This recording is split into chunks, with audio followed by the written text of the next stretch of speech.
Okay, good evening to everyone. Good evening, sir. Good evening, Good sir. evening.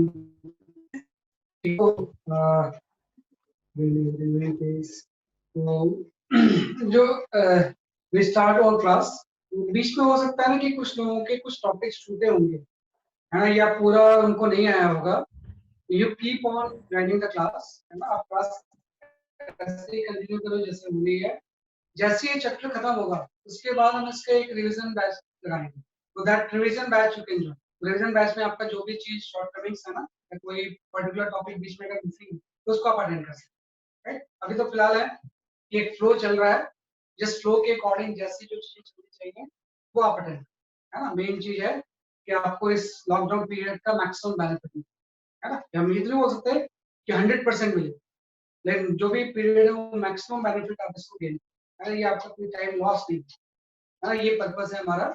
और जो भी चीज आपके बीच में कोई अगर एक आध पर्टिकुलर टॉपिक आपने कम पढ़ा है या नहीं पढ़ा है तो उसको नॉर्मली हम कवर अप करवा देंगे ना थ्रू बैकअप क्लासेस या रिवीजन क्लासेस के लिए. राइट, तो आज जो हम टॉपिक पढ़ने जा रहे हैं इलेक्ट्रोस्टैटिक्स का ये टॉपिक है जो कि आपको एक रनिंग टॉपिक चल रहा है.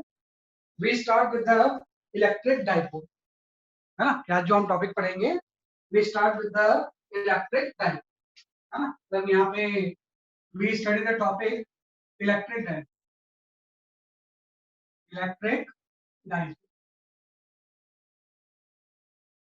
है ना. तो जब भी हम बात करेंगे इलेक्ट्रिक डाइपोल की तो एज द नेम सजेस्ट, जैसा कि इसका नाम बताता है कि इलेक्ट्रिक डाइपोल क्या होता है. Electric dipole is a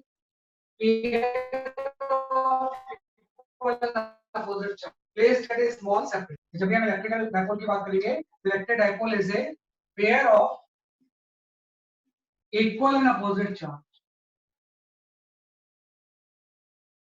equal and opposite charge, right, placed at a small separation. Small separation, है ना. तो ऐसा कोई भी पेयर जो कि इक्वल एंड अपोजिट चार्ज का है और स्मॉल सेपरेशन में प्लेस होता है उसी को क्या होता है. तो जब भी कोई इलेक्ट्रिक डाइपोल होगा कि यहाँ पे सपोज आपका कोई अगर -q चार्ज है तो इससे किसी स्मॉल सेपरेशन पे प्लस q चार्ज, है ना. और ये आपका -q चार्ज और ये आपका प्लस क्यू चार्ज और इसके बीच का सेपरेशन हम लेते हैं 2। तो ये जो भी सिस्टम है जिसमें कि दो चार्जेस स्मॉल सेपरेशन में प्लेस होंगे, यही दो चार्जेस मिलके क्या बनाते हैं, जैसे कि आपका इलेक्ट्रिक डाइपोल। इलेक्ट्रिक डाइपोल को हम इस तरह से क्या करते हैं, जैसे कि आपका डिफाइन करते हैं। अब तक जो हम इलेक्ट्रोस्टैटिक्स में पढ़ रहे थे वो कुछ पॉइंट चार्ज डिस्ट्रीब्यूशन की बात कर रहे थे। तो पहली बार हम बात कर रहे हैं कि अगर इस तरह से अगर कोई डाइपोल होगा तो उसकी बेसिक प्रॉपर्टी क्या है। तो सबसे पहली चीज आती है कि इलेक्ट्रिकल अगर कोई डाइपोल है तो सबसे पहली चीज जो हम इसमें डिफाइन करेंगे, we define the dipole moment. अगर कोई भी इलेक्ट्रिकल डाइपोल है तो उससे कुछ डाइपोल मोमेंट होता है ना। और डाइपोल मोमेंट जब भी आप डिफाइन करोगे तो डाइपोल मोमेंट की डेफिनेशन होती है, dipole moment is the vector quantity. और जो डाइपोल मोमेंट होता है ये चार्ज के मैग्नीट्यूड को हम सेपरेशन से मल्टीप्लाई करते हैं। तो जब भी हम डाइपोल मोमेंट की बात करेंगे तो चार्ज का कुछ मैग्नीट्यूड होगा, उसको जब दोनों के बीच के डिस्टेंस से मल्टीप्लाई करेंगे तो जो टर्म आएगा वो क्या होता है, जैसे आपका डाइपोल मोमेंट। वापस आ गए, it's a dipole moment is a vector quantity. ये जो क्वांटिटी है वो कैसी है, जैसे कि आपकी वेक्टर है। तो अगर वेक्टर क्वांटिटी होगी तो उसमें कुछ ना कुछ डायरेक्शन होगी। तो अगर ना इसकी जो डायरेक्शन होती है फ्रॉम नेगेटिव टू पॉजिटिव होती है। Direction is from negative to positive, is from negative charge to positive. हाँ भाई, जो भी डाइपोलमेंट होगा अगर ये वेक्टर क्वांटिटी है तो उसकी जो डायरेक्शन होगी वो नेगेटिव टू पॉजिटिव होगी, राइट। ये आपका है। तो सिंपल आपने बोला कि एक pair of equal and opposite charge जो कि स्मॉल सेपरेशन प्लेस है उसका कुछ डाइपोल मोमेंट होगा q into 2a और इसकी जो डायरेक्शन होगी वो फ्रॉम नेगेटिव टू क्या हो जाएगा, जैसे आपकी पॉजिटिव होगी। तो कई बार क्या होगा कि सिंपल सा मैं चार्ज नहीं बनाते हैं बल्कि सिंपल ऐसा लिख देंगे p। तो अंडरस्टूड होगा कि भाई अगर ये डाइपोल है तो एक माइनस क्यू चार्ज यहाँ पे होगा और यहाँ पे चार्ज कैसा होगा, प्लस क्यू। और जो डाइपोल मोमेंट की डायरेक्शन होगी वो कहां से कहां तक होगी, फ्रॉम नेगेटिव टू पॉजिटिव। ये जो सिस्टम होता है इसी को हम बोलते हैं इलेक्ट्रिक डाइपोल, है ना। It's a pair of equal and opposite charge placed at small separation, है ना। कि जब भी pair and equal opposite charge होगा स्मॉल सेपरेशन में दूसरी को क्या बोलते हैं, आपके इलेक्ट्रिकल डाइपोल। अब एक चीज है इलेक्ट्रिकल डाइपोल में बेसिकली आप तीन चीजें पढ़ते हैं कि जब भी हम इलेक्ट्रिकल डाइपोल पढ़ेंगे तो डाइपोल में we study the three kind of, है ना। कि जब भी आप डाइपोल पढ़ोगे you keep on writing, dipole में हम तीन चीजें पढ़ते हैं। एक तो पहला होता है कैलकुलेशन ऑफ डाइपोल मोमेंट। ये सबसे पहली चीज होती है, we learn how to calculate the dipole moment, calculation of dipole moment। भाई किसी भी डाइपोल का डाइपोल मोमेंट हम कैसे कैलकुलेट करें। और दूसरा होता है कैलकुलेशन ऑफ डाइपोल मोमेंट के बाद electric field and potential due to dipole, electric field and potential due to dipole, potential due to dipole. अगर कोई भी डाइपोल है तो इसकी वजह से इलेक्ट्रिक फील्ड एंड पोटेंशियल कितनी होती है। एंड थर्ड है dipole placed in external field, dipole placed in external field, है ना। कि कोई भी अगर डाइपोल किसी एक्सटर्नल फील्ड में प्लेस्ड होगा तो उसमें क्या चेंजेस आएंगे। तो आपको किसी भी डाइपोल इलेक्ट्रिकल डाइपोल में calculation of dipole moment of system of charge, है ना। कि अगर एक चार्ज दो चार्ज के अलावा और भी सिस्टम है तो उसका डाइपोल मोमेंट हम कैसे निकालें। दूसरा electric field and dipole moment किसी डाइपोल की वजह से कितना होगा when dipole placed in external uniform, उस केस में आपको डिस्कस करना है। तो वन बाय वन मैं आता हूं। सबसे पहले हम आते हैं calculation of dipole moment of the system, right. You just right it, है ना। आप साइमल्टेनियसली लिखते रहना, आपकी प्रैक्टिस होगी तेज लिखने की, तो साइमल्टेनियसली आप लिखते भी रहोगे। Just right it down.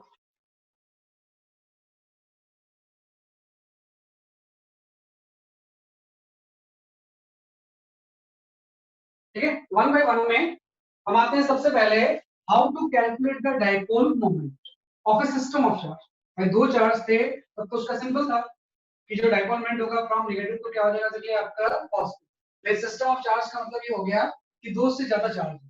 तो एज फॉर एग्जांपल अगर हम ऐसा ले लें कि यहाँ पे कोई इक्विलैटरल ट्रायंगल, इधर से इक्विलैटरल ट्रायंगल और इस इक्विलैटरल ट्रायंगल में यहाँ पे एक चार्ज है माइनस क्यू पॉइंट चार्ज, एक दूसरा चार्ज यहाँ पे माइनस क्यू, और यहाँ पे जो चार्ज है ये 2q चार्ज, और इक्विलैटरल ट्रायंगल की जो साइड लेंथ है वो कितनी हो सकती है आपकी, है जस्ट एक सिस्टम ऑफ चार्ज दिया हुआ है ये minus q and two q. अब आपको ये कहना है इस केस में कि find out right dipole moment of the system, dipole moment of system, पूरे सिस्टम ऑफ चार्ज का डाइपोल मोमेंट कितना होगा। भाई पूरा जो सिस्टम उसका नेट चार्ज तो जीरो है ना, तो नेट चार्ज अगर जीरो है तो पूरे सिस्टम ऑफ चार्ज का what is the dipole moment. तो व्हाट वी डू, हम इसमें पेयर्स बनाने लेंगे। हम इसमें क्या बनाएंगे, जैसे आपके माइनस एंड प्लस क्यू के पेयर्स। तो आपको पता है इसका एक माइनस क्यू चार्ज इसके एक प्लस क्यू से इंटरेक्ट करेगा और इसका एक माइनस क्यू चार्ज इसके एक प्लस क्यू से इंटरेक्ट करेगा। दोनों चार्ज को हम सेपरेट डिस्ट्रीब्यूट कर लेते हैं। भाई 2q एंड q को आपने सेपरेट ले लिया, एक डाइपोल बन गया इस minus q and plus Q, और ज्यादा इसकी जो डायरेक्शन होगी वो नेगेटिव से पॉजिटिव की तरफ ऐसे आएगी, है ना। ये डाइपोल मोमेंट एक p हो गया। ऐसे ही ये माइनस क्यू दूसरे से इंटरेक्ट करेगा, ये भी कितना हो गया, जैसे कि आपका एक और p है ना। तो आपने डायरेक्शन ले लिया from negative to positive, from negative to positive. अब बता दें इस p का मैग्नीट्यूड लिखना एकदम आसान है। p इक्वल टू हो जाएगा q इनटू a। इस p का मैग्नीट्यूड अगर हम लिखें तो चार्ज के मैग्नीट्यूड को सेपरेशन से हम क्या कर देंगे, मल्टीप्लाई। अब आपका आ गया कि सिस्टम का जब मैं नेट डाइपोल मोमेंट निकालूंगा तो डाइपोल मोमेंट एक वेक्टर क्वांटिटी है ना, तो आप इन दोनों का रिजल्टेंट निकालो। भाई दो इनवर्सली माइनस p है, एक हम लोग का बेसिकली आपका रिजल्टेंट लेता हूं, रिजल्टेंट हम निकालेंगे। आपको तो अगर इक्विलेटरल ट्रायंगल है तो ये वाला एंगल हो जाएगा 60 डिग्री, राइट। तो p को आप रिजॉल्व कर दो, तो this is the p cos 60 और ये भी हो जाएगा आपका p cos 60, है ना। तो ये दोनों तो कैंसिल हो गए, वर्टिकल डायरेक्शन में ऐड, और ये हो गया 2p sin 60, है ना। तो जो नेट डाइपोल मोमेंट है वो 2p sin 60 वर्टिकल डायरेक्शन में। तो अगर मुझे सिस्टम का नेट डाइपोल मोमेंट निकालना है, जस्ट मैं लिखूंगा this is the 2p sin 60 और डायरेक्शन के लिए मैं लिखूंगा g का, क्योंकि y एक्सिस का कोई भी अगर डाइपोल मोमेंट वेक्टर क्वांटिटी है तो उसकी कुछ ना कुछ डायरेक्शन होगी। अब आप उसके बाद वैल्यू सब्स्टिट्यूट कर दो तो ये जो चीज आएगी वो √3p हो जाएगी, और p की वैल्यू हम जानते हैं this will be equal to q √3qa into j kappa. तो ये आपका आंसर आ गया कि अगर ये कोई सिस्टम ऑफ चार्ज है तो उसका जो नेट डाइपोल मोमेंट होगा वो √3qa है मैग्नीट्यूड, और डायरेक्शन उसकी क्या होगी, जैसे कि आपकी y एक्सिस के अलग। तो हमेशा जब भी आप इसको ऐसे एग्जांपल मानम ले सकते हैं, जब भी आप किसी सिस्टम का डाइपोल मोमेंट निकालोगे तो उसमें आप यही स्ट्रेटजी यूज करोगे, इंडिविजुअली पेयर बनाओ, हर पेयर का अपना डाइपोल मोमेंट होगा magnitude as well as direction, फिर नेट डाइपोल मोमेंट निकालने के लिए हम उसका क्या निकालेंगे, कि आपका रिजल्ट, राइट। तो सबसे पहले आपको डाइपोल मोमेंट के क्वेश्चंस आते हैं कि कोई भी अगर डाइपोल है तो how to calculate the dipole moment of a particular system. For example जैसे ये एग्जांपल 1 है, if I go for example 2, है ना, यहाँ पे हम डिस्कस करते हैं एग्जांपल 2, है ना। यहाँ पे हम बात करते हैं जिसकी वजह से कि आपके एग्जांपल 2, यहाँ पे मैं कोई सिस्टम दे रहा हूँ, इस तरह से आपका कोई सिस्टम है, ये क्वेश्चन आपको कुछ अटेम्प्ट करना है। ये कोई रेगुलर हेक्सागोन है और साइड लेंथ a, और इसके सारे एजेस पे चार्ज रखो, यहाँ पे चार्ज रखा है -q, दिस चार्ज है +q, यहाँ पे एक चार्ज रखा हुआ है +2q, और ये चार्ज है जैसे कि आपका -q, है ना। यहाँ पे भी चार्ज रखा हुआ है एक आपका -q, और ये आपका हो जाएगा +q, हाँ। तो जस्ट आपको दिया हुआ है कि एक सिस्टम है किसी भी चार्ज का -q +q -2q +2q -q and q। तो आपको बताना है कि find out net dipole moment of the system, find out dipole moment. वही पूरा जो सिस्टम होगा इसका डाइपोल मोमेंट लिखो, ये कैलकुलेट करना, find out the dipole moment of the system. तो जो भी आंसर आ रहा है मुझे आंसर बताओ, माइक को अपने अनम्यूट करके।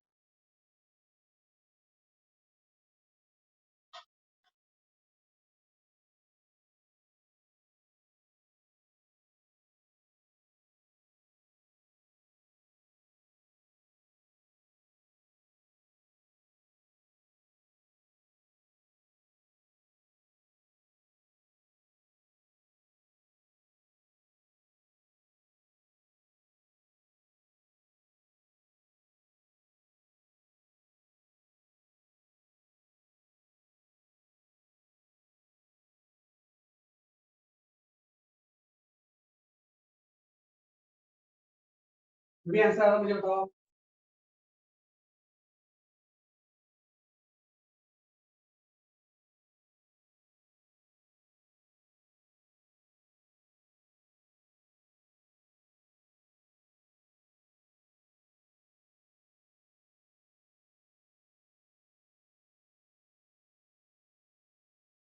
इस डाइपोल का नेट डाइपोल मोमेंट कितना होगा?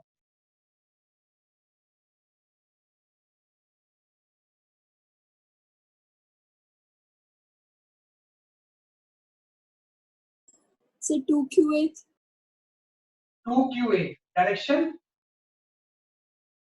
डायरेक्शन किस तरफ हो जाएगी? माइनस आई कैप।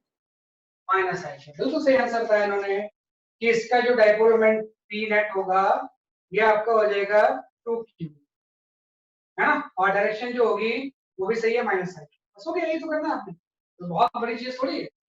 चार्जेस का पेयर्स बनाने हैं और सारे डाइपोल मोमेंट को ऐड कर देंगे। तो आप देखो, आप सबसे सिंपल पेयर बनाओ, आप कैसे भी पेयर बनाओ आंसर अल्टीमेटली सेम है। फिर मैं सिंपल अप्रोच देता हूं, this minus Q and Q ने एक डाइपोल बनाया, direction from negative to positive हो जाएगा Q। इस minus Q and plus Q ने एक डाइपोल बनाया, direction is from negative to positive, ये भी Q है।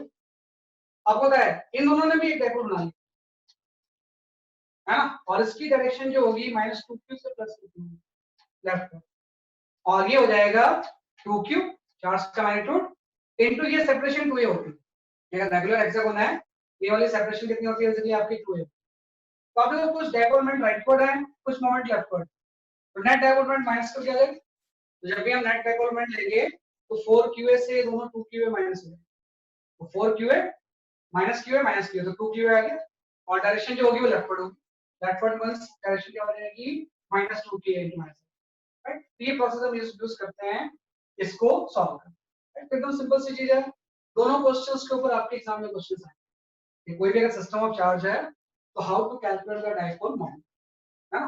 वो फर्स्ट में ट्रायंगल का था, सेकंड में हमने क्या लिया वैसे कि आपका एक हेक्सागोन के एक्सिस के, तो इसका डाइपोल मोमेंट हमने क्या कर लिया वैसे कि आपको कैलकुलेट, तो इस तरह से we calculate the dipole moment for the system of charge. Just write down.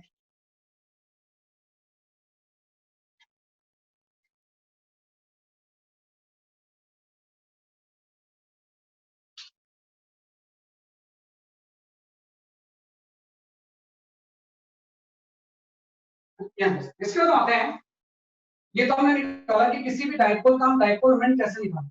इसके बाद हम आते हैं how to find out the electric field and potential due to it. कोई भी अगर डाइपोल होगा तो उसकी वजह से इलेक्ट्रिक फील्ड एंड पोटेंशियल हम कैसे निकालें। We learn how to calculate the electric field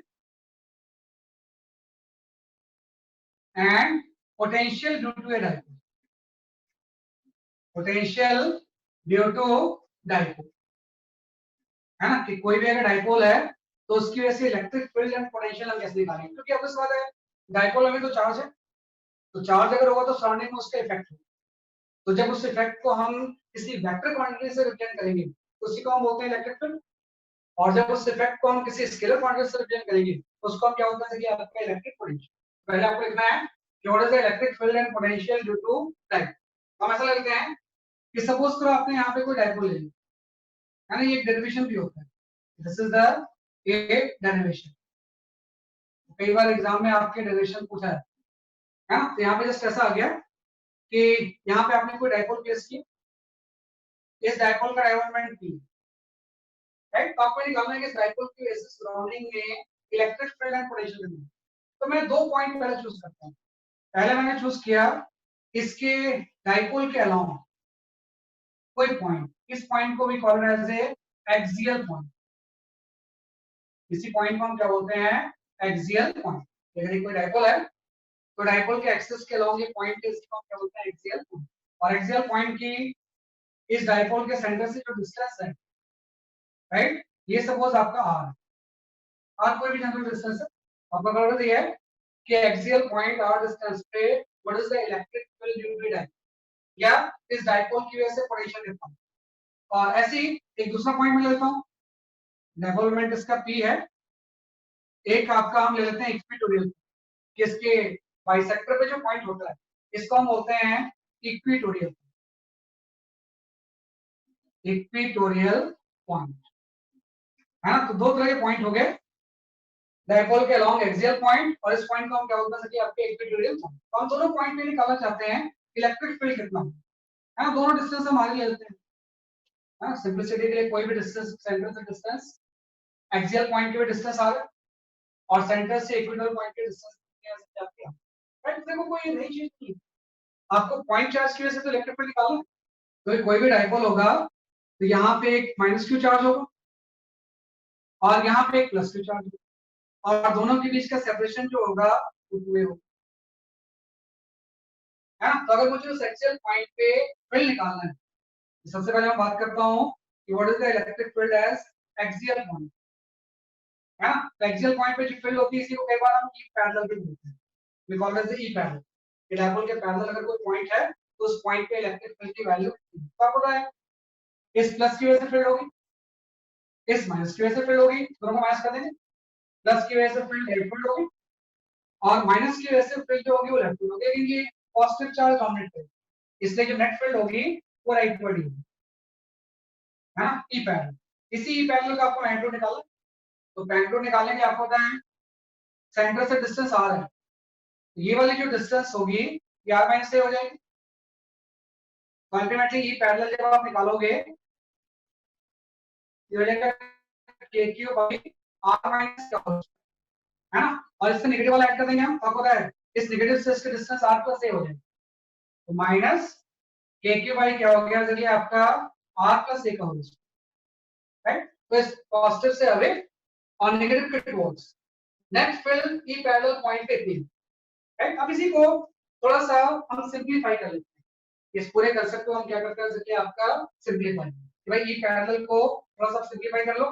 तो जैसे आप ई पैरेलल को सिंपलीफाई करोगे आप यहाँ पे आ जाएगा 4kq r into a, जब इसको सॉल्व करेंगे तो कितना आएगा कि आपका 4kq r into a, और यहाँ पे आ जाएगा r square minus a square का होल स्क्वायर, है ना। एलसीएम लेकर सॉल्व कर देंगे, अल्टीमेटली आ गया कि जो ई पैरेलल की वैल्यू होगी यहाँ पे, है ना, इसको जब हम सॉल्व करेंगे तो अल्टीमेटली ई पैरेलल की वैल्यू आपने थोड़ा सिंपलीफाई करके ये निकालनी है, that is the 4kq r into a भाई आपका आ गया r square minus a square का होल।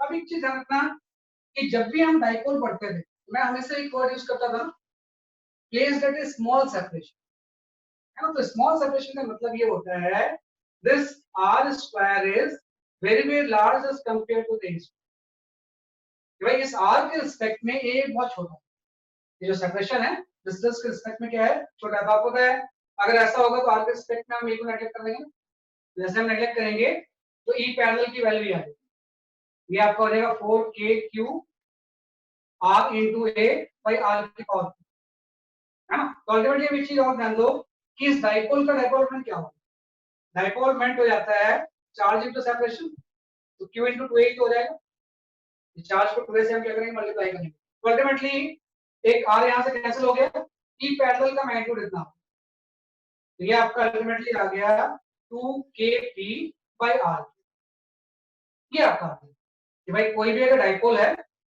तो इसके एक्सियल पॉइंट पे जो फील्ड की वैल्यू होगी r डिस्टेंस पे वो 2kp by r cube, where p is the dipole moment और r उसके सेंटर से इसके डिस्टेंस, राइट। तो बड़ी एक सरप्राइजिंग चीज आ गई कि पॉइंट चार्ज की अगर हम बात करें कि कोई भी अगर हम बात करते हैं किसी पॉइंट चार्ज की, तो पॉइंट चार्ज के लिए जो फील्ड होती है वो इनवर्स स्क्वायर ऑफ, लेकिन डाइपोल के लिए इनवर्स स्क्वायर ऑफ नहीं, अगर इसी चीज को हम यहाँ पे डाइपोल की बात करें, dipole inverse square of follow नहीं करता है, बल्कि डाइपोल जो होगा inversely proportional to 1 by r cube, right. तो ये 1 by r क्यूब से वैरी करती है, मैं सिंगल चार्ज की वजह से इनवर्स स्क्वायर लो, इसकी वजह से जो फील्ड वैरी करती है 1 by r क्यूब से वैरी करती है। एक बड़ा इंपॉर्टेंट फॉर्मूला भाई ई पैरेलल की वैल्यू आपको याद रखना है, ये प्रोपोर्शंस होते हैं, ये ई पैरेलल की वैल्यू होती है 2kp by r, राइट। और बस बात है ई पैरेलल की जो डायरेक्शन होगी वो सेम एज p होगी, जो ई पैरेलल की डायरेक्शन होगी वो p के क्या होगी अलोंग होगी। तो कई बार हम इसको जब वेक्टर फॉर्म में लिखते हैं तो ई पैरेलल वेक्टर अगर मैं लिखूं ऐसे तो जो p वेक्टर है उसके अलोंग ही होगा, ई पैरेलल हम लिखेंगे 2kp वेक्टर बाय r। तो ये हमने फॉर्मूला निकाल लिया, ये फॉर्मूला ड्राइव कर लिया कि किसी भी डाइपोल के एक्सियल पॉइंट पे इलेक्ट्रिक फील्ड की वैल्यू कितनी है। जस्ट राइट इट डाउन, इसको लिख लो वापस से। What is the value of the electric field at axial? Just right it down. फिर हम आते हैं परपेंडिकुलर बाइसेक्टर में।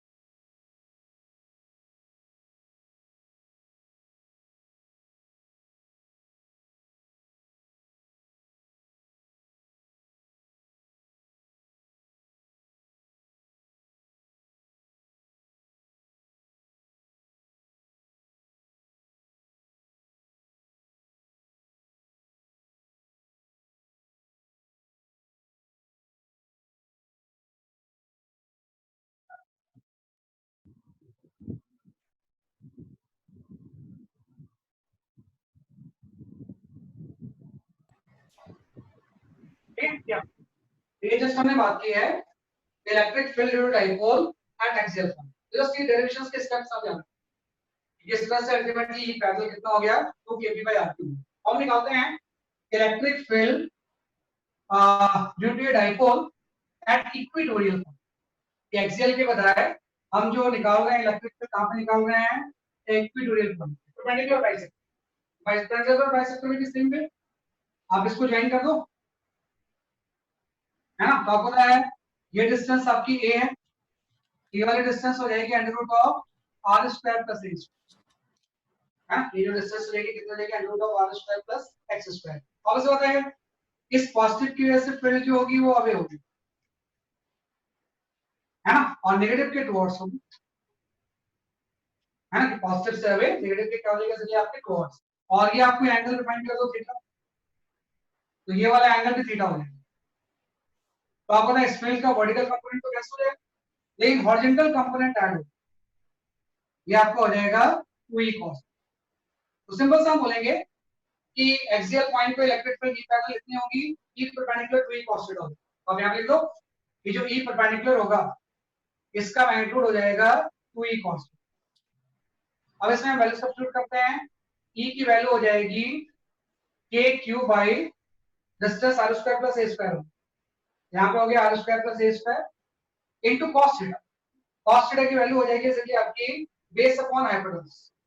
तो ये आपका हो जाएगा ultimately a under root of r square plus a square, है ना। तो जस्ट आपने बोला just e towards 2e cos theta.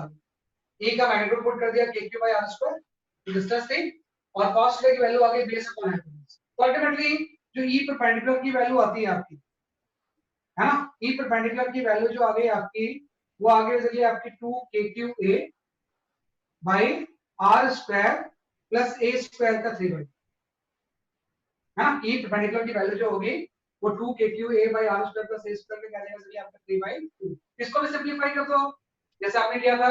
सबसे पहले मैं ये दोनों अप्रोक्सीमेशन अगर यूज करूं, है ना, तो r के रिस्पेक्ट में हम a को नेगेटिव कर देंगे, तो अल्टीमेटली e परपेंडिकुलर की वैल्यू आ जाएगी that is 2kqa by r।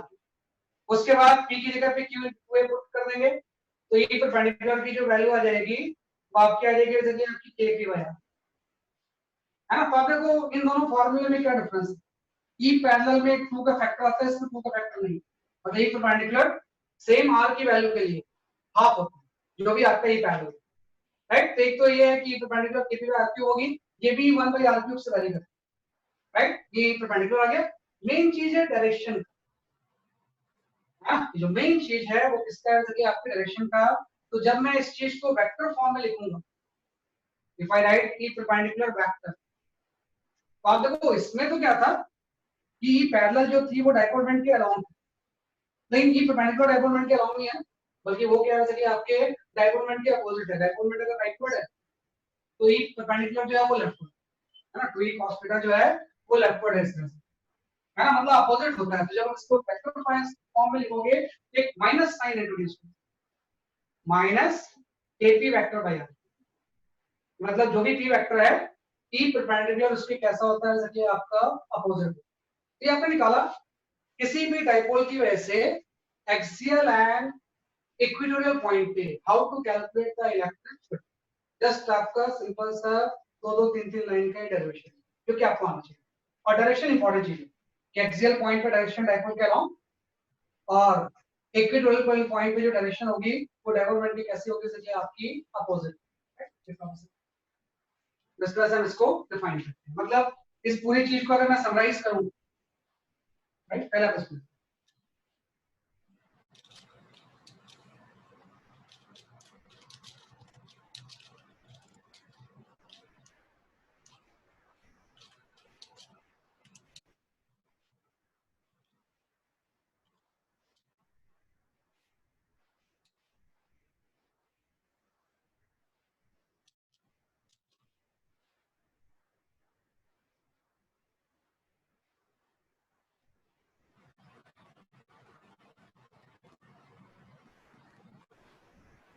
ये हमने डिस्कस किया, राइट। तो ये जस्ट हमने इसमें डिफाइन किया है कि किस तरह अपने आप पोटेंशियल, इलेक्ट्रिक पोटेंशियल किसी डाइपोल की वजह से कितना होगा। वेट बाद में इसका एक लंबा डेरिवेशन भी है, तो फिलहाल हम ये सिंपल वाले करें। Electric potential due to dipole, जैसे आपने फिर निकाल लिया इक्वेटोरियल पे इतना होगा, परपेंडिकुलर बाइसेक्टर पे इतना होगा। ऐसे ही हम निकालना चाहते हैं कि electric potential due to dipole कितना होगा। फिर से मैं थोड़ा सा प्लॉट करता हूं इसे। तो आपका पर्पस सिंपल सा ये है कि सबसे पहले आपने एक डाइपोल बना लिया, this is the dipole of dipole moment p, minus charge plus q charge, separation is 2, है ना। और आपको निकालना है कि एक्सियल पॉइंट पे, यहाँ पे एक्सियल पॉइंट पे पोटेंशियल की वैल्यू कितनी। दिस डिस्टेंस इसकी जो सेंटर से है वो आ गया, सेंटर से उस पॉइंट की डिस्टेंस कितनी हो सके आपकी r। हम निकालना चाहते हैं कि एक्सियल पॉइंट पे what is the value of the potential. तो आप देखो पोटेंशियल का फॉर्मूला डिफरेंट होता है कि अगर मैं electric potential due two point charge बात करूं, ड्यू टू पॉइंट चार्ज, तो पॉइंट चार्ज की वजह से पोटेंशियल जो होती है वो kq बाय सिंपल r होती है। जैसे field kq by r square होती है, उससे एक पावर उसमें कम होता है। तो मैं यहां पे लिखता हूं पॉजिटिव की वजह से यहां पॉजिटिव पोटेंशियल होगा और नेगेटिव की वजह से नेगेटिव पोटेंशियल। तो अगर मैं एक्सियल पॉइंट पे पोटेंशियल निकालूं, भाई किसी भी केस में इसके एक्सियल पॉइंट पे पोटेंशियल कितना होगा, तो एक्सियल पॉइंट हम निकाल सकते हैं। नेट पोटेंशियल की वैल्यू हो जाएगी kq by r minus a minus kq by r plus.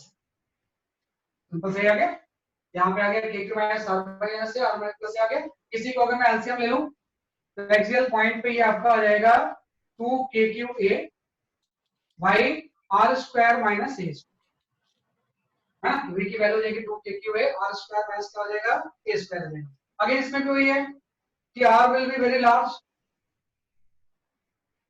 और इसका जो डाइपोल मोमेंट p होगा वो q into 2a होगा। तो अल्टीमेटली इस पॉइंट पे पोटेंशियल की वैल्यू हम यहां से लिख सकते हैं। पोटेंशियल की वैल्यू जो होगी r के रिस्पेक्ट में इक्वल नेगलेक्ट कर देंगे, तो ये आपका आ जाएगा kp बाय r। हां, तो एक्सियल पॉइंट पे पोटेंशियल की value kp by r square होगी, राइट। कोई बात है कि एक एक पावर बढ़ता जा रहा है, पॉइंट चार्ज की वजह से 1 बाय r होता है, लेकिन डाइपोल की वजह से 1 बाय r स्क्वायर होता है। पॉइंट चार्ज की वजह से field kq by r square होती है, फिर डाइपोल की वजह से क्या होती है r क्यूब होती है। तो पोटेंशियल में भी एक पावर बढ़ गई। और इस बात है पोटेंशियल अगर स्केलर क्वांटिटी से कोई डायरेक्शन नहीं होगी, या तो ये पॉजिटिव हो गया या क्या होगा, सर ये आपका नेगेटिव। जस्ट आपने बोला एक्सियल पॉइंट पे कितनी पोटेंशियल। ऐसे मैं अगर ये निकालूं कि what is the electric potential at equatorial point, same r distance, तो 0 हो जाएगा, क्योंकि आपको पता है इस माइनस q की वजह से पोटेंशियल यहाँ पे kq बाय r माइनस होगा, इसकी वजह से पोटेंशियल जो होगा वो kq बाय जो भी डिस्टेंस है वो प्लस होगा। तो जितना इस पॉजिटिव की वजह से यहाँ पॉजिटिव पोटेंशियल होगा, उतना इस नेगेटिव की वजह से नेगेटिव पोटेंशियल। तो इक्वेटोरियल पॉइंट पे पोटेंशियल की वैल्यू हमेशा 0 होगी। कोई भी अगर डाइपोल है तो एक्सियल पॉइंट पे तो कुछ पोटेंशियल होता है, लेकिन इक्वेटोरियल पॉइंट पे पोटेंशियल की वैल्यू क्या होती है, 0 होती है। ये हमने पढ़ा how to calculate the electric field and potential due to a dipole at particular to specific point, axial and equilibrium, right? Their placement velocity respectively.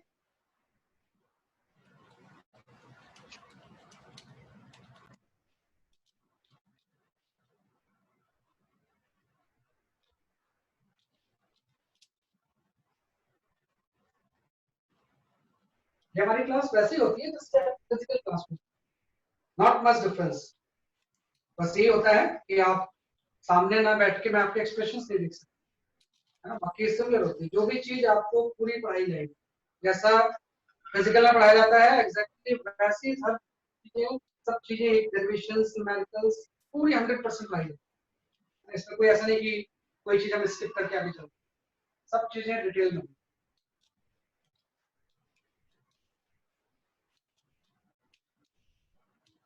या इसके बाद आते हैं, तो अभी तक हम बात कर रहे थे कि एक्सियल और इक्वेटोरियल पॉइंट पे इलेक्ट्रिक फील्ड एंड पोटेंशियल की वैल्यू कितनी। अब हम आते हैं इस डायपोल जैसे फील्ड हो गया लिक्विड वेव तो है ना, किसी जनरल पॉइंट पे तो हो सकता है, उसी जनरल पॉइंट को हम बोलते हैं इलेक्ट्रिक फील्ड।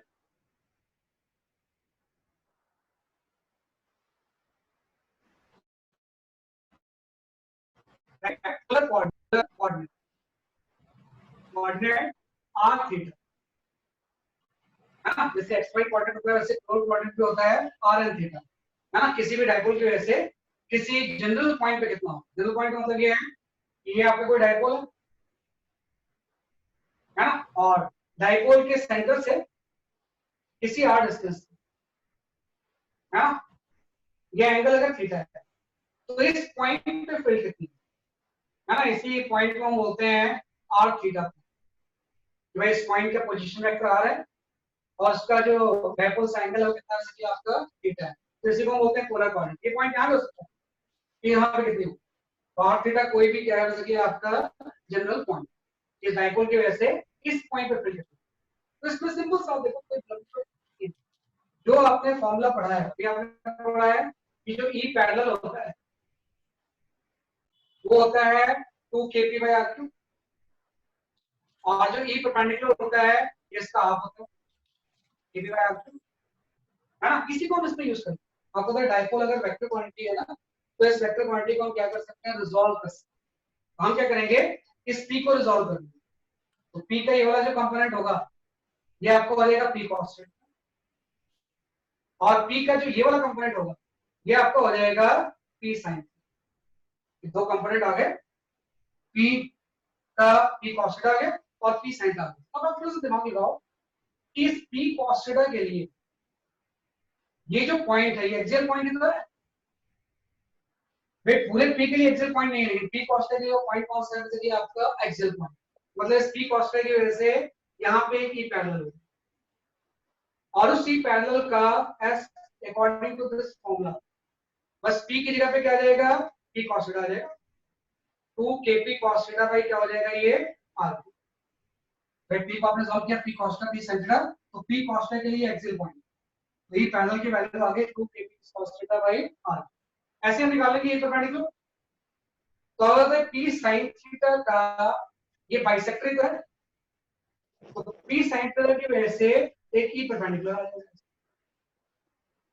ये परपेंडिकुलर अपोजिट होगा, क्योंकि अभी आपने पढ़ा एक्सियल में तो अलोंग होता है, लेकिन एंगल बाइसेक्टर में क्या होता है, जैसे आपका अपोजिट होगा, तो जो E परपेंडिकुलर होगा, E परपेंडिकुलर की वैल्यू हो जाएगी kp, इस फॉर्मूले की फॉर्म है, और पता P की जगह पे हम क्या ले लेंगे, P sin, ये हो जाएगा kp sin theta upon r। तो जैसे आपने बोला कि अगर P इस तरफ है और किसी इस पॉइंट पे निकालना है, तो एक E परपेंडिकुलर होगा, एक P पैरेलल हो जाएगा, और अब बस बात है जो नेट फील्ड होगी इन दोनों के रिजल्टेंट हो जाएगी, है ना। पोलर कोऑर्डिनेट में अगर हम बात करें तो जो नेट फील्ड होगी इन दोनों की क्या हो जाएगी, रिजल्टेंट, ऐसा है ना, कि नेट फील्ड इन दोनों का वेक्टर सम हो जाएगा, ये पैरेलल भी होगा, ये परपेंडिकुलर भी होगा, नेट फील्ड इसके रिजल्टेंट होगा। नेट फील्ड निकालने के लिए हम यहां पे जस्ट ऐसा लिख देंगे, उस पॉइंट पे नेट फील्ड वो हो जाएगी E परपेंडिकुलर, और वैल्यूज पुट कर दो। तो जैसे हम वैल्यूज पुट करेंगे उस पॉइंट पे जो नेट फील्ड का मैग्नीट्यूड आएगा वो आ जाएगा kp/r3, into under root of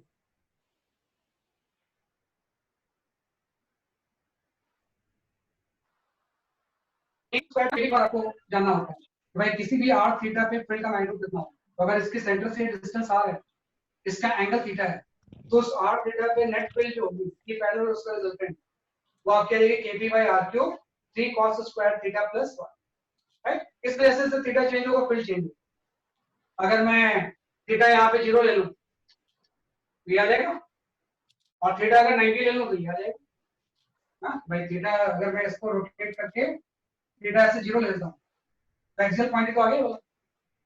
theta अगर 0 होगा तो 2kp by r क्यूब आ जाएगा। और अगर मैं यहाँ निकालना चाहूँ तो थीटा 90 ले लूंगा, जब मैं थीटा 90 पुट करूंगा तो क्या आएगा kp by r स्क्वायर। एक जनरल फॉर्मूला है कि भाई किसी भी फील्ड पे E का मैग्नीट्यूड इतना होगा। अब एक चीज है, इस E की डायरेक्शन क्या होगी, what is the direction of this. तो इसकी जो डायरेक्शन होगी ये आपको एंगल फाई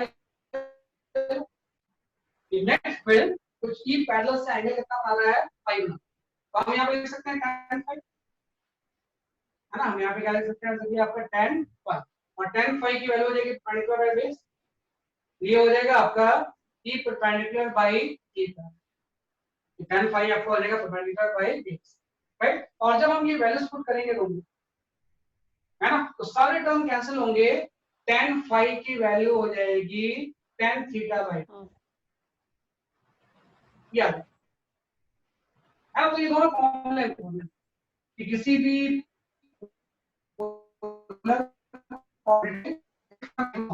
इलेक्ट्रिक फील्ड की पैरेलल से किसी फाई एंगल को, और तो जो tan फाई होता है वो tan थीटा बाय 2 के इक्वल होता है। जैसे हम इसको यहाँ पुट करेंगे, है ना, यहाँ पे बाकी सारे टर्म कैंसिल, कितना आ जाएगा, जैसे कि आपका tan थीटा बाय क्या आ जाएगा, जैसे कि आपका 2 राइट। ये हमने निकाला कि किसी भी जनरल पॉइंट पे इलेक्ट्रिक फील्ड की वैल्यू कितनी है, राइट। राइट इट डाउन, इसको लिख लो, ये चीजें सारी एकदम सिंपल।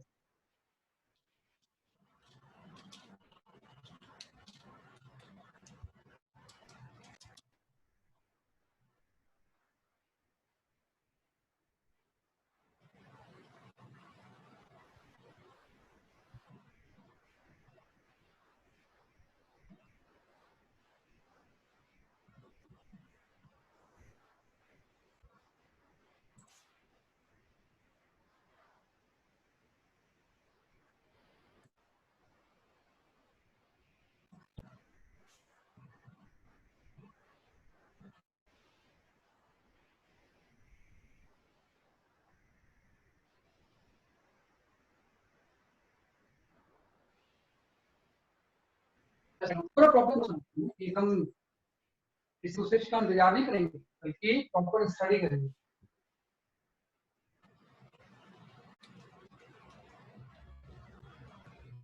इसके बाद एक एग्जांपल मैं देता हूं, उससे काफी एक कंसेप्चुअल क्वेश्चन माना जाता है, हमेशा एग्जाम में आपके आता है ना, बेस्ड ऑन द डिस्कशन। भाई इस तरह से हमने इलेक्ट्रिक फील्ड निकाला है ना, इलेक्ट्रिक फील्ड के डिस्कशन पे, है ना, ये हमने निकाला है। तो एज एग्जांपल 3 देखो, this is the dipole of dipole moment 3, इसके सेंटर से किसी डिस्टेंस पे यहाँ पे कोई पॉइंट है, this point is suppose Q, Q point यहाँ पे चार्ज रखा हुआ, आप पॉइंट एस ले लो, है ना, यहाँ पे एक पॉइंट है S and this angle is theta. तो आपको पता है इस डाइपोल की वजह से एस पॉइंट पे फील्ड होगा, इस डाइपोल की वजह से एस पॉइंट पे क्या होगा, फील्ड होगा। इस क्वेश्चन में पूछा गया है if when at point S is horizontal, then find out right theta। अगर S पॉइंट पे फील्ड हॉरिजॉन्टल है तो ये थीटा कितना होगा, मतलब इस डाइपोल की वजह से यहाँ पे जो नेट फील्ड है वो हॉरिजॉन्टल है, तो अगर इसकी वजह से नेट फील्ड हॉरिजॉन्टल है then find out the angle theta. बार बार एग्जाम में आपसे ये क्वेश्चन पूछे, बच्चों को याद ही रहता है question. When you prepare for NEET, काफी क्वेश्चंस के आंसर आपको ऐसे याद है।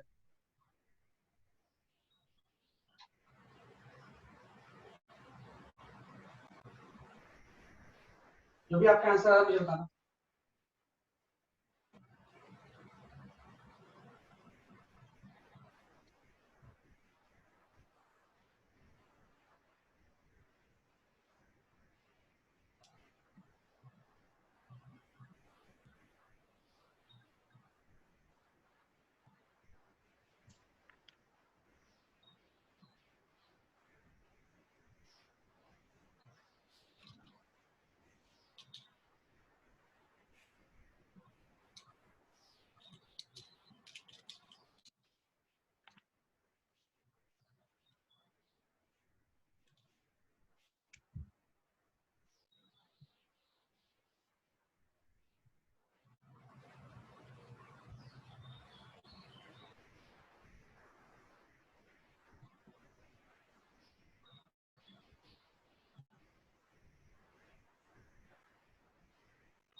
आपको कोई एंगल कोई वेल डिफाइंड आज नहीं है, इनवर्स के टर्म्स में भी आ सकता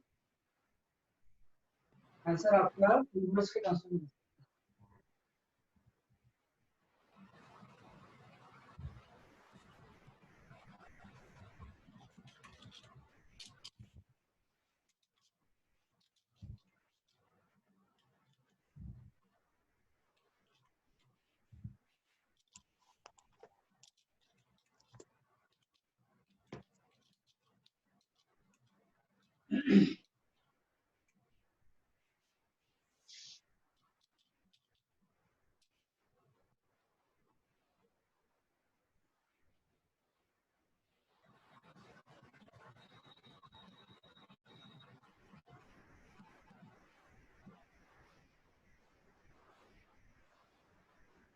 देखो मैं एक्सप्लेन करता हूँ इससे, है ना।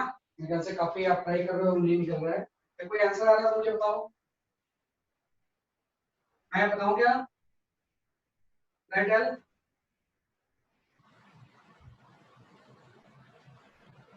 Yes, sir. चलो देखो क्या होता है कि क्वेश्चंस को आप समझो, एकदम सिंपल क्वेश्चन है, एक लाइन में इस P से यहाँ पे S पॉइंट, तो P की वजह से हर जगह फील्ड होगा। S पॉइंट पे फील्ड अगर हॉरिजॉन्टल मैं P के परपेंडिकुलर, तो आपको बताना है कि वो एंगल कितना कितना होगा।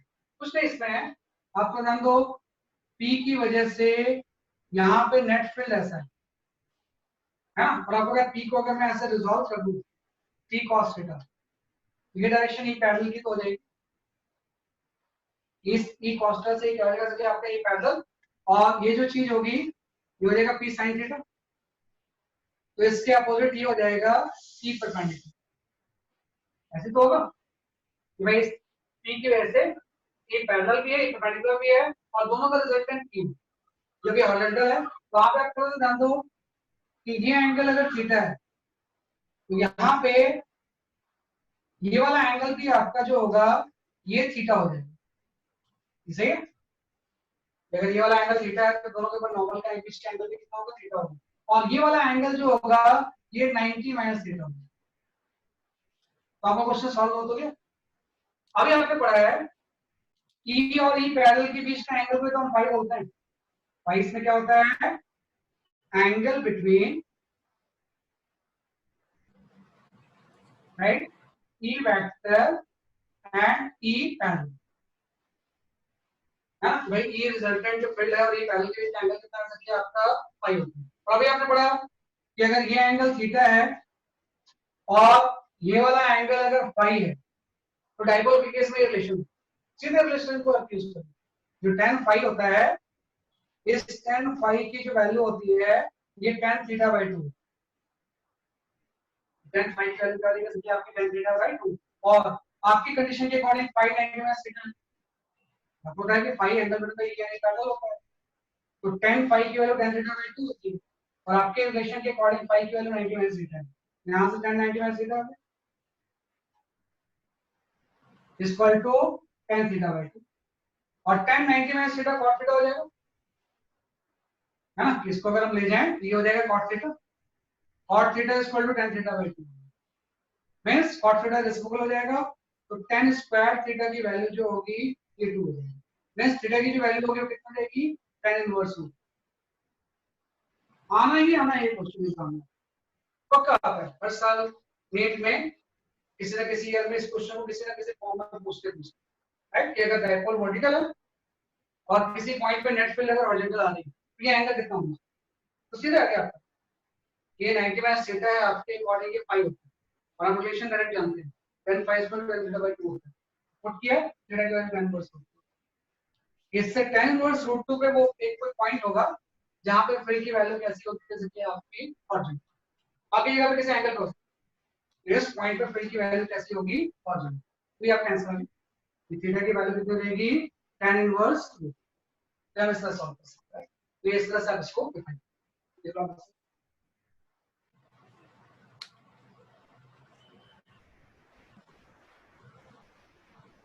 अब एक और क्वेश्चन जिसमें कि हमने ये parallel and perpendicular concept use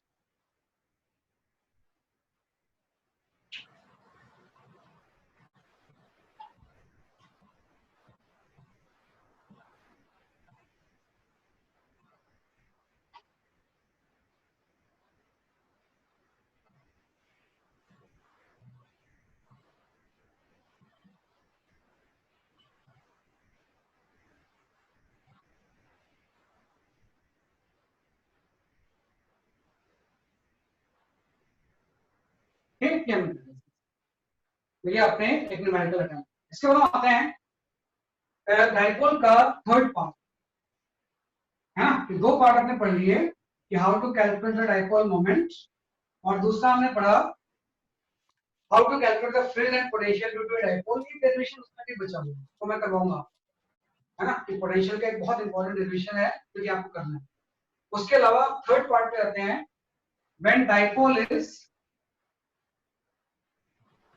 placed in external uniform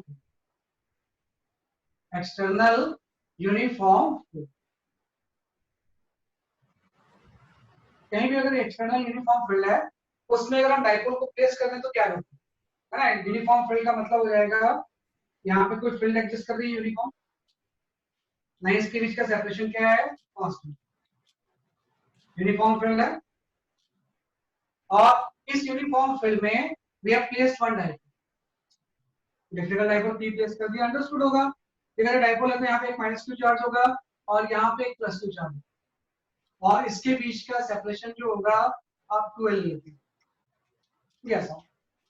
हाँ, सिंपल सीधे कि आपने इसमें डाइपोल प्लेस कर दिया और डाइपोल जो है किसी स्टैंड में फिर से थीटा एंगल में, right? If I ask what is the net force on dipole, क्या होगा?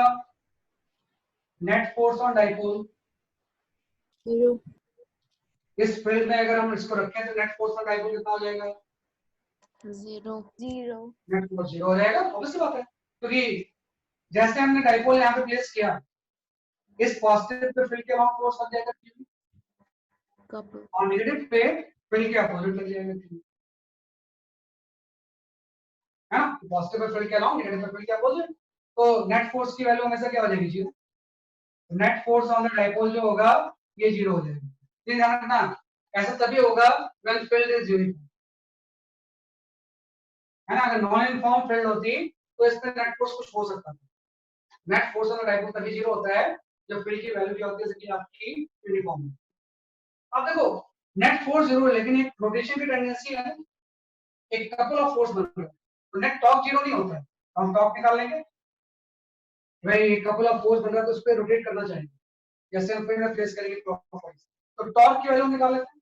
तो टॉर्क की वैल्यू आपको बताइए कि टॉर्क की वैल्यू में ये डिस्टेंस से मल्टीप्लाई कर देंगे, है ना? वापस बात है, ये डिस्टेंस अगर 2a है तो ये डिस्टेंस हो जाएगा 2a sin, तो टॉर्क का जो मैग्नीट्यूड होगा, है ना, इसकी वैल्यू हो जाएगी QE into 2a sin, है ना? QE को परपेंडिकुलर डिस्टेंस से मल्टीप्लाई कर दिया हमने, कपल ऑफ फोर्स को परपेंडिकुलर डिस्टेंस से मल्टीप्लाई करते तो QE into कितना हो गया?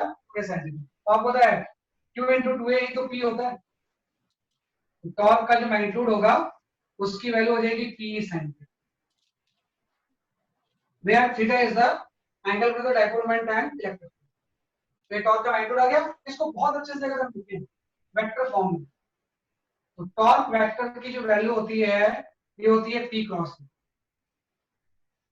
ना? इसी को एक्सपेंड करेंगे तो ये आ जाएगा, है ना? और समझ रखना कि जब भी किसी डाइपोल को हम यूनिफॉर्म पे प्लेस करेंगे तो नेट फोर्स 0 होगा, लेकिन एक कपल ऑफ फोर्स बनेगा जो कि इसको रोटेट करना चाहेगा, और उस कपल ऑफ फोर्स को टॉर्क बोलते हैं। टॉर्क इज इक्वल टू हो जाएगा P यानी का क्रॉस, हम इसको एक्सपेंड करेंगे तो P sin theta.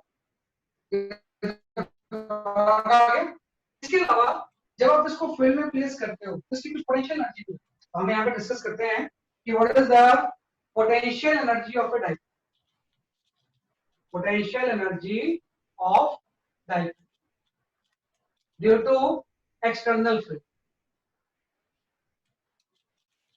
External field, भाई एक्सटर्नल फील्ड की वजह से इसकी जो डाइपोल होगी उसकी potential energy, what is the potential energy of a dipole due to external field। तो जब हम potential energy of a dipole निकालेंगे तो ध्यान रखना कि ये जो पोटेंशियल एनर्जी होता है इसका कुछ सोर्स होना चाहिए, हमेशा पोटेंशियल एनर्जी का कुछ सोर्स होता है, और सोर्स होता है एक्सटर्नल वर्क डन। कोई भी एक्सटर्नल वर्क डन करते हैं तो वही सिस्टम में कैसे स्टोर होता है एज ए पोटेंशियल एनर्जी। जब हम लिखेंगे यहाँ पे potential energy of a dipole, तो this is simply this is the external work done to rotate, right, dipole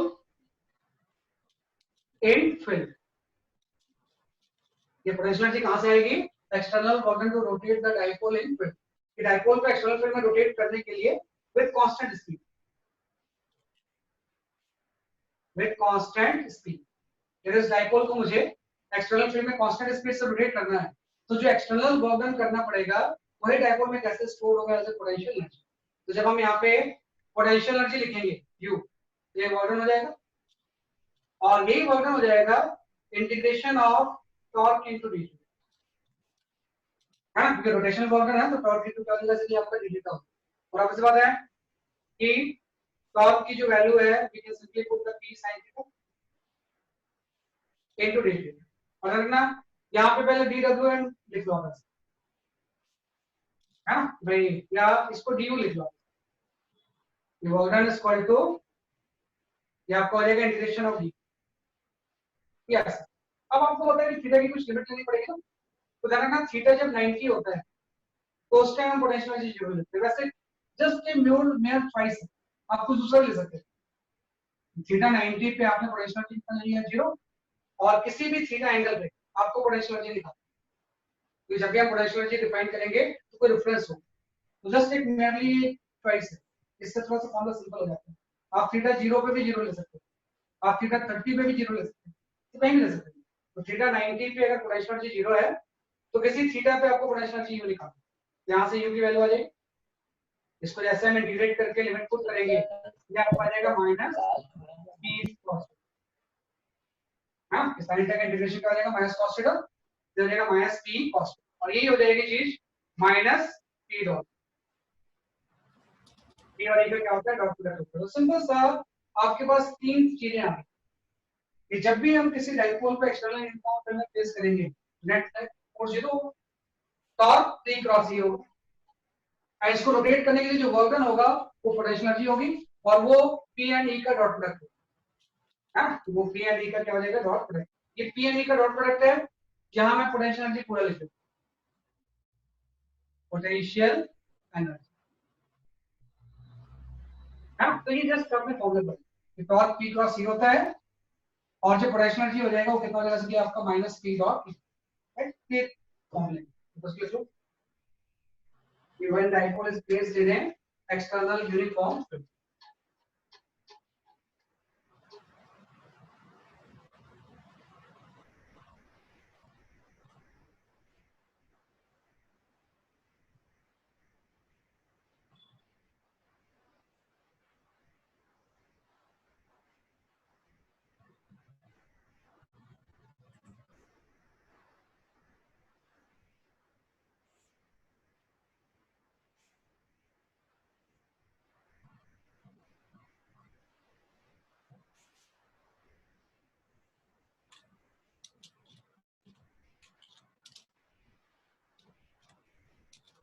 Yeah. Net force 0, torque P and E का cross product, potential energy minus P dot E। इसी के ऊपर एक बहुत important हम concept है, वो क्या आपने लिख लिया होगा सर।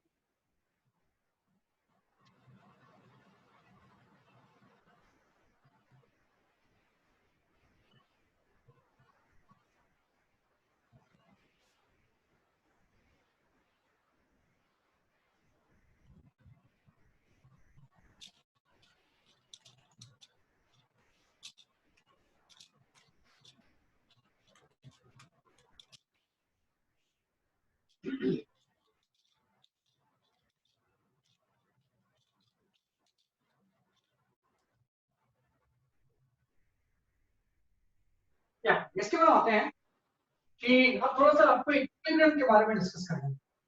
भाई डाइपोल जब एक्सटर्नल फील्ड में प्लेस्ड होगा तो कौन कौन से इक्विलिब्रियम पॉसिबल है।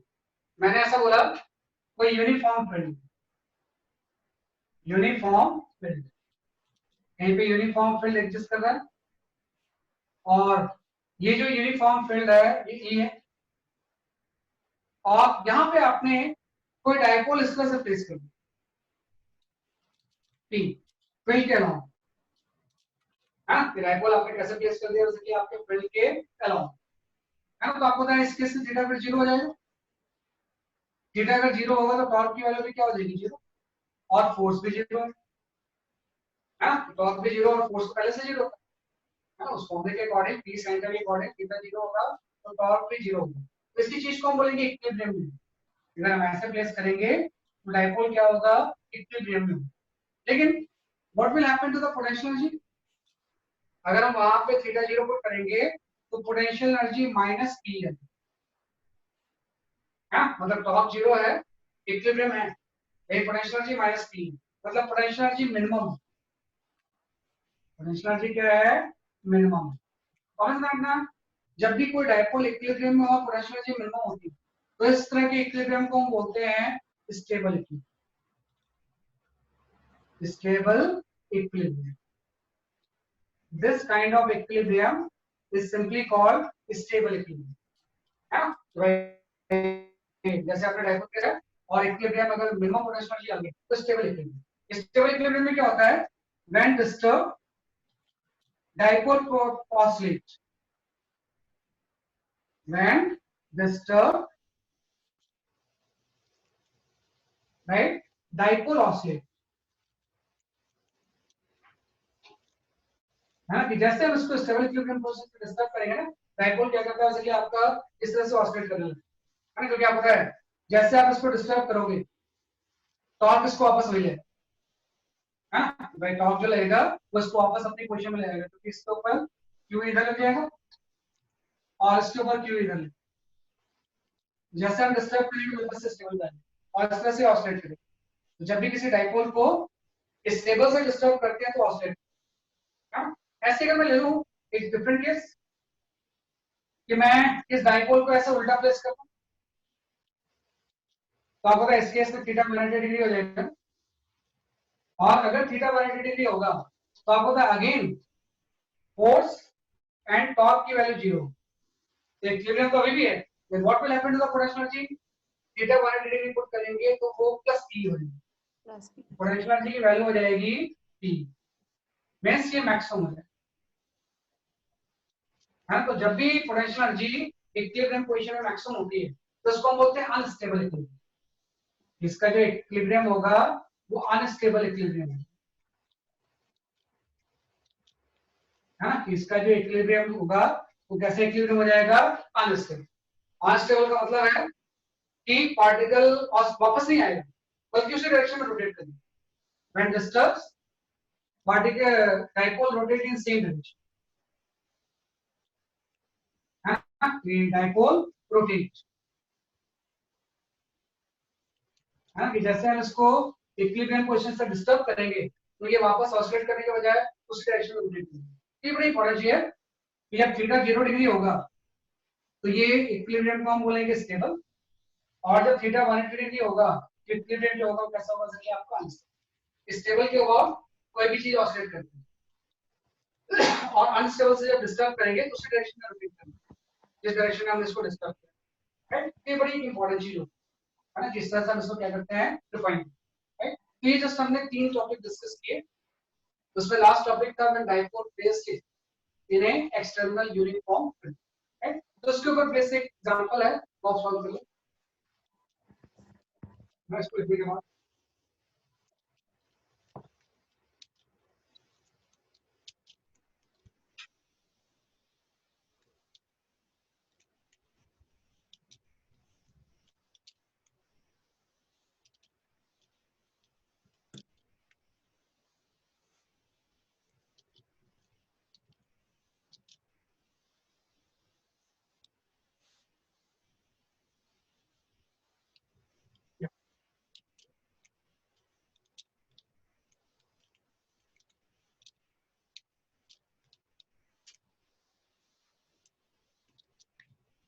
ठीक है, एक एग्जांपल करते हैं इसके ऊपर हम, हाँ ये भी काफी इंपॉर्टेंट क्वेश्चन होता है।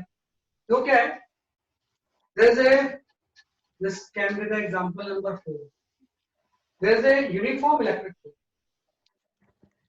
कि किसी रीजन में क्या है uniform electric field,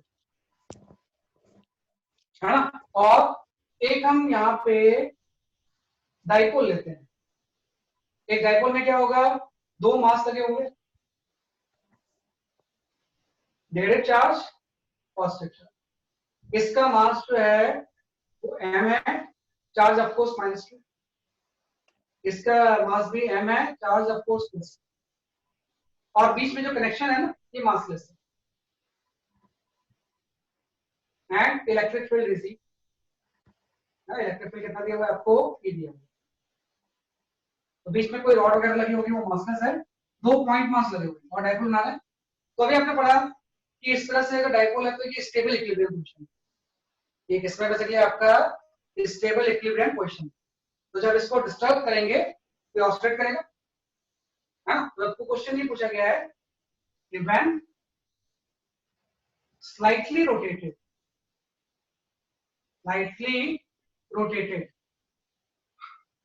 dipole oscillate, find out its time period,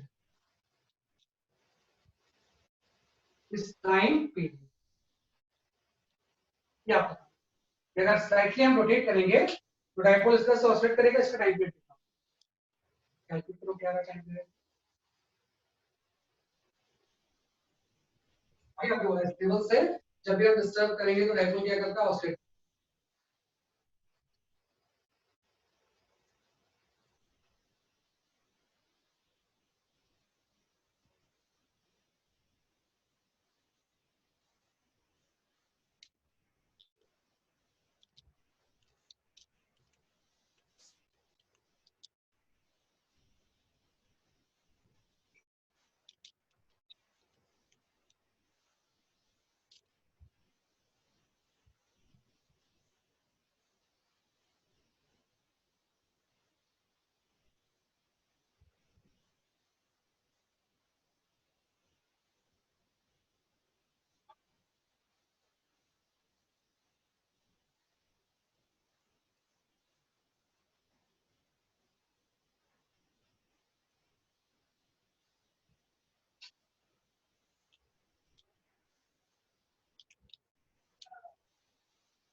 ये सेपरेशन आप ले लो कुछ, दिस सेपरेशन इज सेट हुए, या ये लेंथ आप एल ले लो, एल ज्यादा अच्छा है, दिस सेपरेशन इज सपोज है दोनों पॉइंट मास के बीच में सेपरेशन है वो एल, ऑस्ट्रेट करेंगे तो time rate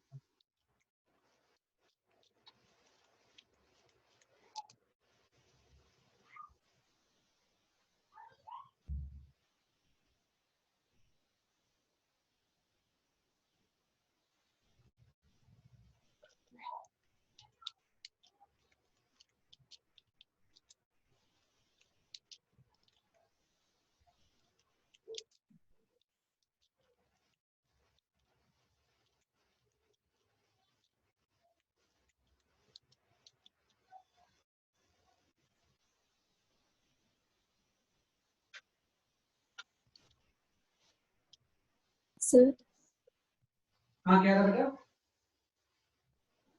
2 pi under root ml by 6 QE. चलो मैं चेक करता हूँ क्वेश्चन को, अभी चेक करती हूँ, मे भी सही होगा आपका आंसर, लेट्स मी चेक, बाकी लोग भी ट्राई करो।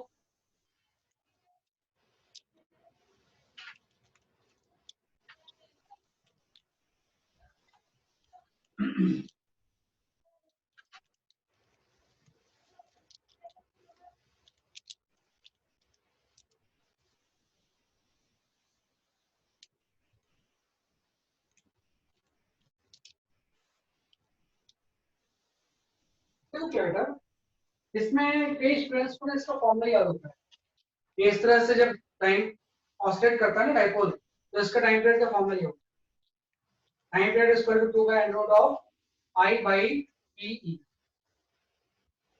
ये फॉर्मूला होता है, कैसे आता है मैं बताता हूँ, वैसे आप इस फॉर्मूला होता है time period is equal to 2 pi I by p E, इसमें p dipole moment, E electric field, I moment of inertia, इसमें क्या हो जाएगा मोमेंट ऑफ इनर्शिया, है ना, वो इस टाइप में क्या हो जाएगा इसलिए आपका मोमेंट ऑफ इनर्शिया। तो मैं इसको कैसे आता है एक्सप्लेन करता हूँ, कि आपने पढ़ा कि जैसे मैं इसको रोटेट करूंगा, राइटली मैंने टर्न कर दिया स्मॉल एंगल से, तो इसके ऊपर एक रिस्टोरिंग टॉर्क है, और वो रिस्टोरिंग टॉर्क हो जाएगा माइनस पी साइन, अभी आपने पढ़ा टॉर्क की वैल्यू लगती है पी साइन थीटा एंगल, क्योंकि रिस्टोरिंग है इसलिए माइनस करा, इसी चीज को हम रिस्टोरिंग टॉर्क बोलते हैं, तो वापस आएगा और इस तरह से क्या करेगा ऑसिलेट करेगा, तो रिस्टोरिंग टॉर्क आ गया माइनस पी साइन, अब मैंने बोला स्लाइटली रोटेट, स्लाइटली रोटेटेड मतलब एंगल बहुत छोटा होगा, और एंगल छोटा होता है तो साइन थीटा की वैल्यू किसकी होती है थीटा, है ना, यहां से रिस्टोरिंग टॉर्क की वैल्यू होती है, रिस्टोरिंग टॉर्क आ गया माइनस पी, और जब भी restoring torque directly proportional to minus theta होता है, तो ये पार्टिकल परफॉर्म जो डाइपोल है वो एसएचएम परफॉर्म करेगा। अभी तक देखो ऑसिलेशन हो रहा है, हर ऑसिलेशन एसएचएम नहीं होता, जब रिस्टोरिंग टॉर्क जब स्मॉल एंगल लिया ये तो कांस्टेंट है, तो restoring torque is directly proportional to minus theta, तो ये क्या परफॉर्म करेगा एसएचएम। अब हम आते हैं टॉर्क की जगह पे हम लिख सकते हैं moment of inertia into alpha, moment of inertia into angular acceleration equal to हो जाएगा माइनस पी, यहां से अल्फा की वैल्यू आ गई, ये आपका आ गया minus P by I into थी। अब आपको पता है एसएचएम की जो स्टैंडर्ड इक्वेशन होती है उसमें जो एंगुलर एक्सेलरेशन होता है वो माइनस ओमेगा स्क्वायर थीटा होता है, alpha angular acceleration equal to minus omega square theta, मतलब ये वाला जो पूरा टर्म है पी बाई आई, ये ओमेगा स्क्वायर है, और अगर ये ओमेगा स्क्वायर है तो time period equal to 2 pi by omega होता है, यहां से ओमेगा पुट करेंगे टेलर डिस्टेंस, तो बच्चों को याद ही रहता है कि अगर कोई डाइपोल है स्टेबल इक्विलिब्रियम पोजीशन के अबाउट अगर ऑसिलेट कर रहा है तो इसके टाइम पीरियड की वैल्यू हो जाएगी 2 pi under root of I by P, right. अब इस क्वेश्चन में आ जाते हैं, जब तक तो हमने जनरल सॉल्यूशन दिया ना कि भाई कोई भी डाइपोल होगा अगर स्टेबल के अबाउट ऑसिलेट कर रहा है तो उसका जो टाइम पीरियड होगा वो इतना होगा। अब हम आ जाते हैं पर्टिकुलर दिस क्वेश्चन का सॉल्यूशन, हम वैल्यूज पुट कर देते हैं, जैसे हम इस क्वेश्चन पे आएंगे we'll put some values, इसमें हम क्या पुट कर देंगे, जैसे कि आपकी जो वैल्यूज दी हुई है ना, तो वैल्यूज जैसे हम पुट करेंगे तो हम पालेगा ये टाइम पीरियड जो होता है वो 2 pi under root of moment of inertia. Moment of inertia point mass का ml स्क्वायर होता है, 2 पॉइंट मास है, ये हो जाएगा ml/2 का होल स्क्वायर। हमारे स्क्वायर से सेंटर के वोट लेंगे l/2 l/2 क्या जाएगा बाई PE। P की वैल्यू होती है Q इनटू सेपरेशन, तो Q इनटू L हो गया, हाँ। तो मोमेंट ऑफ इनर्शिया हो गया ml स्क्वायर, हमारा स्क्वायर दोनों पॉइंट मास का ले लिया हमने, बाई 3 लेना पड़ेगा, तो उससे मल्टीप्लाई भी करेंगे, एक का ml/2 का स्क्वायर ml/2 का स्क्वायर QL इनटू T, है ना। तो इससे आपका ultimately answer 2 pi under root of 2 ml ml खाली आ जाएगा ml/2, ये अल्टीमेटली आंसर है, हाँ। तो सॉल्व करेंगे तो ये आंसर। तो बड़ा इंपॉर्टेंट क्वेश्चन है ये, आपको सीधे फॉर्मूला याद रखना है।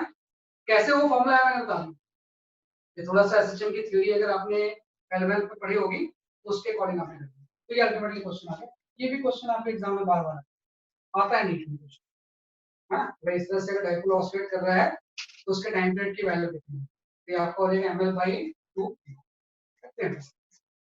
देखिए मैं just try to do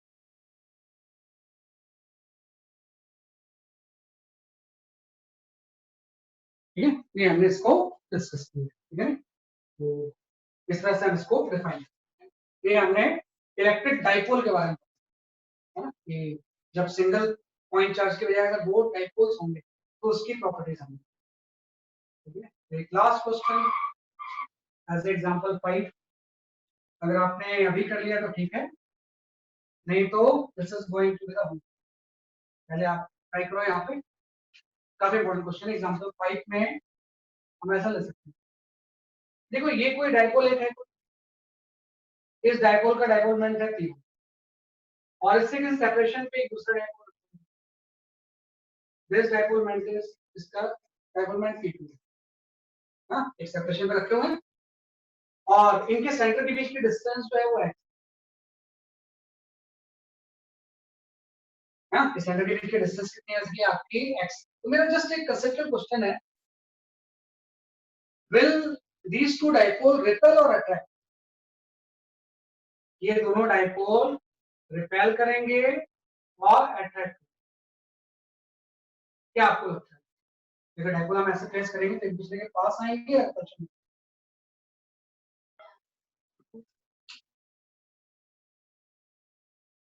repulsion और अट्रैक्शन, पहले तो ये क्वेश्चन दो,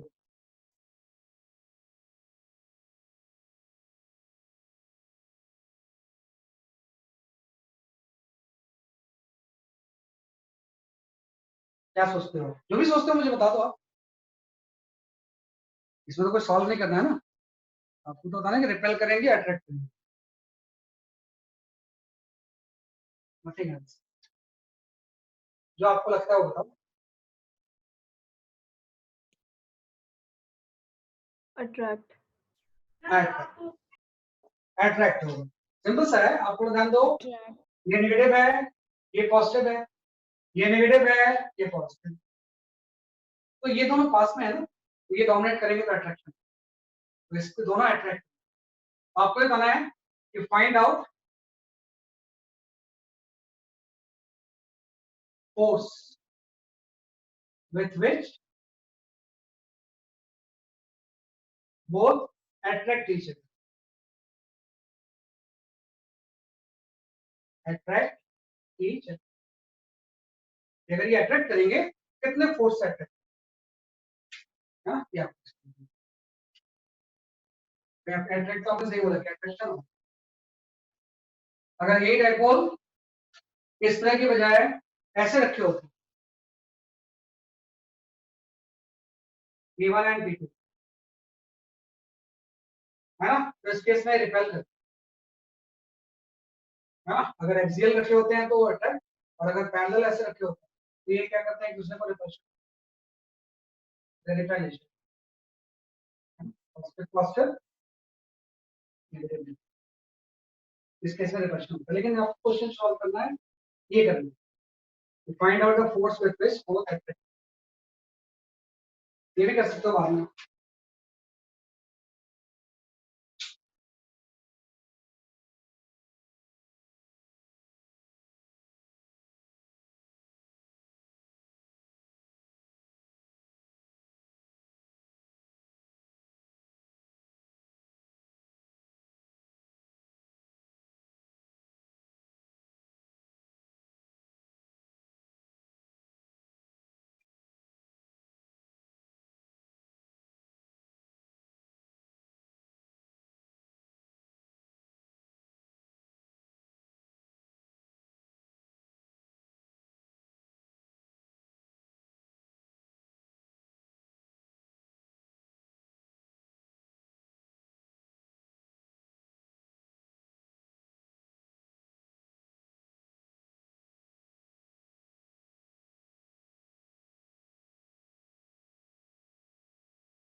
okay, take this question as a homework.